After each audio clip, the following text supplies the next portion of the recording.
চরবৃত্তির অভিযোগে গ্রেফতার করা হয়েছে জ্যোতি মালহোত্রাকে এবং তার এবার ওড়িশার যোগ সামনে আসছে। 2024-এ পুরী মন্দিরে যখন সে পরিদর্শনে গিয়েছিল তখন তাকে সেখানে সাহায্য করেছিল ঘুরে দেখতে এবং পুরো বিষয়টা জানানোর জন্য সেখানকার এক ইউটিউবার। এবং তার সঙ্গে কি কি যোগাযোগ হলো, তার সঙ্গে পাকিস্তানে যাওয়ার সঙ্গেও কি কোনো রকম যোগ রয়েছে কিনা, অনেকগুলো প্রশ্ন এই মুহূর্তে এবং সমস্ত রকম উত্তর জানবার জন্য এই ইউটিউবারকে এবার জিজ্ঞাসাবাদ করছেন ওড়িশা পুলিশ। পাক গুপ্তচর সন্দেহে গ্রেফতার হওয়া জ্যোতি মালহোত্রার এক ব্লগার বন্ধুর খোঁজ পেল ওড়িশা পুলিশ। নাম প্রিয়াঙ্কা সেনাপতি।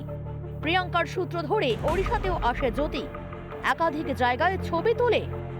এখন প্রিয়াঙ্কাকে জেরা করে জ্যোতি মালহোত্রার পুরী ভ্রমণ সম্পর্কে জানতে চাইছে ওড়িশা পুলিশের গোয়েন্দারা।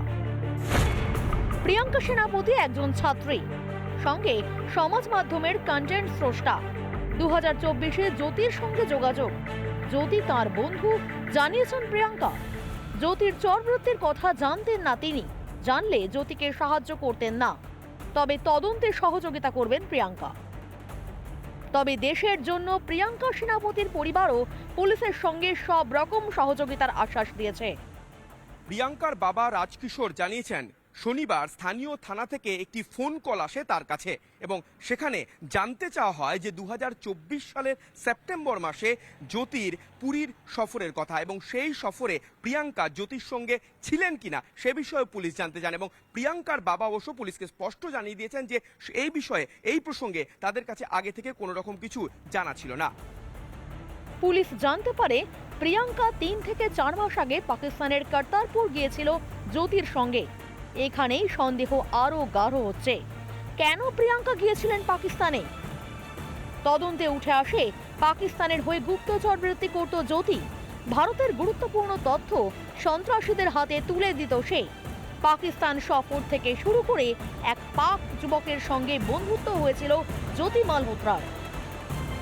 5 দিনের পুলিশ হেফাজতে এখন ম্যারাথন জিজ্ঞাসাবাদ করা হচ্ছে জ্যোতিকে। এই তদন্তে নেমে উড়িষ্যা পুলিশ এবার হরিয়ানা পুলিশের সঙ্গে যোগাযোগ করেছে। দুজনের মধ্যে কি কথাবার্তা হতো, কি তথ্য আদান প্রদান হতো সেই নিয়ে হরিয়ানা পুলিশের কাছ থেকে তারা তথ্য জানতে চায় এবং তার পাশাপাশি এই দুই রাজ্যেরই পুলিশ অর্থাৎ উড়িষ্যা এবং হরিয়ানার যে পুলিশ তারা কিন্তু কেন্দ্রীয় তদন্তকারী যে সংস্থাগুলি তাদের সাথে কিন্তু যোগাযোগ করেছে এই সংক্রান্ত বিশদ তথ্য পাওয়ার জন্য। রিপাবলিক বাংলা। নানা ধরনের কন্টেন্ট দেখার জন্য লাইক করুন, শেয়ার করুন আমাদের ফেসবুক পেজ, সাবস্ক্রাইব করুন আমাদের ইউটিউব চ্যানেল। পাশাপাশি অন্যান্য ব্রেকিং নিউজের জন্য অবশ্যই চোখ রাখুন রিপাবলিক বাংলায়।